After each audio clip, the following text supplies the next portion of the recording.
ഉരുൾപൊട്ടലിൽ എല്ലാം നഷ്ടമായ വയനാട്ടിലെ ഉരുളിൻ്റെ ഇരകൾക്കായി കൈ എന്ന പേരിൽ ചിത്ര പ്രദർശനവും വിൽപ്പനയും ഒരുക്കി തൃപ്പൂണിത്തുറ ചോയ്സ് സ്കൂളിലെ വിദ്യാർത്ഥികൾ ഫോർട്ട് കൊച്ചി ഡേവിഡ് ഹാളിൽ നടന്ന ചിത്ര പ്രദർശനത്തിലൂടെ ലഭിക്കുന്ന മുഴുവൻ തുകയും വയനാടിൻ്റെ പുനർനിർമ്മാണത്തിനായി നൽകും.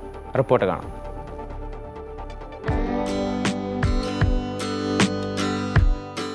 അവരുടെ കൈവിരലുകളിൽ ജന്മമെടുത്ത ചിത്രങ്ങൾക്ക് പല അർത്ഥങ്ങളുണ്ടായിരുന്നെങ്കിലും ആ കൈവിരലുകളുടെ ലക്ഷ്യം ഒന്നു തന്നെയായിരുന്നു. നാളെയുടെ പുതുതലമുറ തകർന്നുപോയ വയനാടിന് നേരെ മടങ്ങിവരവിനായി സഹായത്തിൻ്റെ കൈകൾ നീട്ടി.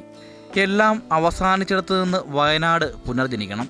ചെളി നിറഞ്ഞ വെള്ളവും മണ്ണും വീണ് ഇല്ലാതായ സ്വപ്നങ്ങളും പ്രതീക്ഷകളും വീണ്ടും ഇരട്ടി വീരത്തോടെ അവരുടെ ചിന്തകളിലേക്ക് കടന്നു വരികയും വേണം. ദുരിതം വിതച്ച ഒരു രാത്രിയിൽ ഉരുൾ വിഴുങ്ങിയ ജീവിതങ്ങൾക്ക് നേരെ കരുതലിൻ്റെ കൈ നീട്ടുകയായിരുന്നു കൊച്ചി തൃപ്പൂണിത്തുറ ചോയ്സ് സ്കൂളിലെ വിദ്യാർത്ഥികൾ. വയനാട് റീബിൽഡ് ചെയ്യാനുള്ള ഒരു സഹായ ഹസ്തം കൊണ്ട് ഇവിടെ നടക്കുന്ന ഈ ആർട്ട് എക്സിബിഷൻ ഞങ്ങളുടെ ആർട്ട് ഡിപ്പാർട്ട്മെന്റിന്റെ ഇനിഷ്യേറ്റീവ് ആണ്.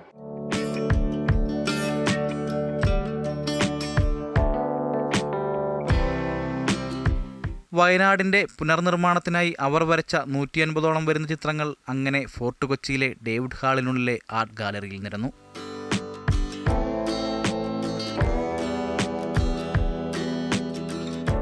കുട്ടികൾ വരച്ച ചിത്രങ്ങൾ ആദ്യമായാണ് ഒരു സ്കൂൾ വയനാടിന് കൈത്താങ്ങാകുവാൻ വേണ്ടി പ്രദർശനത്തിനൊരുക്കുന്നത്. ആ ചിത്രങ്ങളിലൊക്കെയും തീരാനൊമ്പരത്തിൻ്റെ വേദന സംഹാരിയുണ്ടായിരുന്നു. നല്ല നാളെയുടെ പ്രതീക്ഷകളും. ഏകദേശം ഒരു 150 പെയിന്റിങ്സോളം ഇവിടെ ഉണ്ട്.